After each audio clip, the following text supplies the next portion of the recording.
Hello friends, आज हम बात कर रहे हैं डायबिटीज से होने वाले आंखों के नुकसान के बारे में। क्या ये बात सच नहीं है कि आंखों की सुंदरता उसकी देखने की कला से होती है, ना कि उसकी सुंदर बनावट से। मैं doctor Manjusha Srivastava, eye specialist, life bliss clinic. आज आपसे बात करने वाली हूँ डायबिटीज के कुछ कॉम्प्लिकेशंस के बारे में। इन कॉम्प्लिकेशंस हमेशा निग्लेक्ट हो जाते हैं क्योंकि पेशेंट्स को अर्ली स्टेज पर इन कॉम्प्लिकेशंस की वजह से कोई तकलीफ ही नहीं होती। डायबिटीज पेशेंट्स में नज़र कम होना आम बात है। डायबिटीज का असर ज़्यादातर आंखों के पीछे के पर्दे पर यानी कि रेटिना पर देखा जाता है और कुछ हद तक आंखों के अंदर की लेंस पर भी इसका असर पड़ता है। कुछ सिम्टम्स जो पेशेंट्स में देखे जाते हैं वो है धुंधलापन यानी कि ब्लर्ड विजन्स। पेशेंट में ये देखा जाता है कि उनके चश्मे का नंबर बहुत बार चेंज होता है। अगर पेशेंट्स इस बात पर गौर करें तो उन्हें ये पता चलता है कि टिपिकली जिन पेशेंट्स में शुगर लेवल्स ज़्यादा हाई होते हैं उन्हें खाना खाने के बाद थोड़ा धुंधला नज़र आता है और 2-3 घंटे बाद वो धुंधलापन कम हो जाता है। ये इसलिए होता है क्योंकि जब शुगर लेवल्स हाई होते हैं तो आंख के अंदर की लेंस पानी अब्जॉर्ब कर लेती है और फूल जाती है और 2-3 घंटे बाद जब बॉडी का मैकेनिज्म वो शुगर्स लो कर देता है तब लेंस नॉर्मल हो जाती है और विजन क्लियर हो जाता है।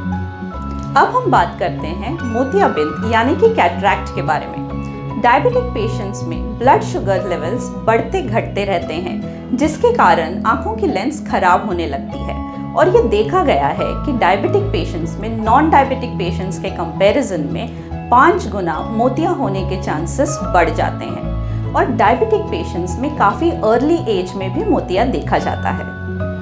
बात करते हैं फ्लोटर्स यानी कि आंखों के सामने घूमने वाले काले धब्बों के बारे में और कॉन्ट्रास्ट सेंसिटिविटी के बारे में। ओपीडी में अक्सर पेशेंट्स ये कंप्लेन लेकर आते हैं कि उन्हें आंखों के सामने कुछ काले धब्बे घूमते हुए नजर आते हैं। आंखों में एक विट्रियस नाम का पदार्थ होता है जो जेली जैसा होता है। अक्सर डायबिटिक पेशेंट्स में ये जो जेली होती है ये लिक्विड हो जाती है और इसके गांठे बन जाते हैं जो एक शैडो क्रिएट करते हैं और जो हमें काले धब्बों के जैसे नज़र आती है। उम्र के साथ साथ काले धब्बे दिखना नॉर्मल बात है, लेकिन अगर ये काले धब्बे एकदम से बढ़ जाते हैं या फिर वो घूमने की जगह किसी एक जगह फिक्स हो जाते हैं या आपको काले धब्बों के साथ साथ फ्लैशेस यानी लाइट के फ्लैशेस भी दिखाई देने लगते हैं तो ये चिंता की बात है। ये रेटिना पे हो रहे नुकसान का संकेत हो सकता है और आपको तुरंत ही अपने डॉक्टर की सलाह लेना ज़रूरी है। आइए अब बात करते हैं कॉन्ट्रास्ट सेंसिटिविटी के बारे में, यानी कि आँखों को लाइट और डार्क कलर्स को डिफ्रेंशिएट करने की जो क्षमता होती है उसके बारे में। आँखों को जो रंगों का गहरापन पहचानने की क्षमता होती है उसके बारे में। डायबिटिक पेशेंट्स में ये क्षमता आँखों की कम हो जाती है जिसकी वजह से लो लाइट में नाइट ड्राइविंग के टाइम पे पेशेंट्स को काफ़ी तकलीफ होती है। डायबिटिक पेशेंट्स जब मेरे पास ऑफ्थैल्मिक एग्जामिनेशन के लिए आते हैं तब मैं कॉन्ट्रास्ट सेंसिटिविटी के साथ साथ उनका कलर विजन भी चेक करती हूँ क्योंकि एडवांस्ड केसेस में कलर विजन पर भी फर्क पड़ता है। डायबिटिक पेशेंट्स को साल में एक बार अपनी आंखों का चेकअप कराना ज़रूरी है, चाहे तकलीफ हो या ना हो। आंखों का पीछे का पर्दा चेक करने के लिए एक टेस्ट किया जाता है जिसे फंडोस्कोपी कहते हैं। इसमें आंखों में कुछ ड्रॉप्स डालकर आंखों की पुतली बड़ी की जाती है और पीछे का पर्दा जांचा जाता है। नॉर्मल पेशेंट्स में उनका पीछे का पर्दा यानी कि रेटिना कुछ ऐसे दिखता है, लेकिन डायबिटिक पेशेंट्स में जिनको रेटिनोपैथी है यानी जिनके पीछे के पर्दे पर यानी रेटिना पर तकलीफ है, ऐसे पेशेंट्स में आपको ये देखने मिलता है जैसे कि ब्लीडिंग स्पॉट्स, हेमरेजेस, एक्सुडेट्स और कुछ एडवांस्ड केसेस में तो पीछे का पर्दा अपनी जगह से सरक भी सकता है जिसे रेटिनल डिटैचमेंट कहते हैं। अगर फंडोस्कोपी में डायबिटीज के सिग्निफिकेंट चेंजेस रेटिना पे नजर आते हैं तो ऐसे पेशेंट्स को रेटिनल सर्जन्स के पास रेफर किया जाता है।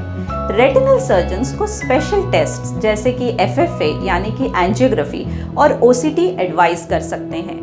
एंजियोग्राफी में आंखों की नसों की एंजियोग्राफी होती है जैसे हार्ट की एंजियोग्राफी होती है। इसमें पता चलता है कि आंखों के पीछे के पर्दे पर यानी रेटिना पर जो वेसल्स है उसमें कहीं से कुछ ब्लीडिंग हो रही है, कुछ लीकेज हो रही है और ओसीटी जो होता है उसमें पीछे के पर्दे पर जो मैक्यूला होता है उसमें कोई सूजन है कि नहीं इसके बारे में पता चलता है। डायबिटीज से हो रहा आंखों का नुकसान बहुत हद तक इरिवर्सिबल है, यानी कि उसे पूरी तरह नॉर्मल करना मुश्किल है। इसलिए हम पेशेंट्स को ये सलाह देते हैं कि वह नियमित रूप से अपने ऑफ्थाल्मोलॉजिस्ट के पास जाकर अपनी आंखों की जांच कराते रहें। आंखों के पीछे के पर्दे का डैमेज रोकने के लिए डॉक्टर्स कुछ ट्रीटमेंट एडवाइस करते हैं।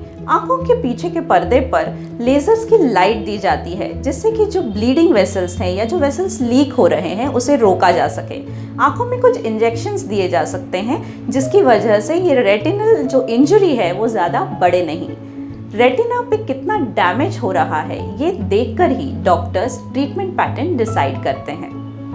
जब हमें इस बात की समझ होगी कि इस बीमारी से आगे चलकर हमारी आंखों पर क्या नुकसान हो सकता है, तभी ही हम आज इस पर गौर करेंगे।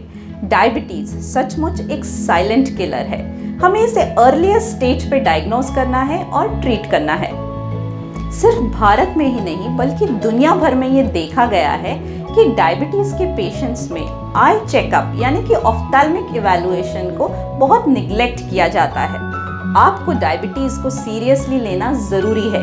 जब आप डायबिटीज से हो रहे आंखों के नुकसान को सीरियसली लेंगे, तभी ही आप इसको मात दे सकेंगे। Prevention, early diagnosis and treatment, यही डायबिटीज से हो रहे आंखों के नुकसान से बचने का मंत्र है।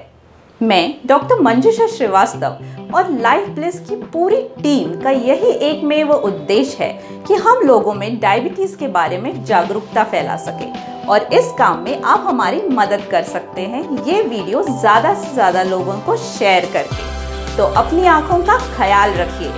हमारा मिशन आपका हेल्दी विजन।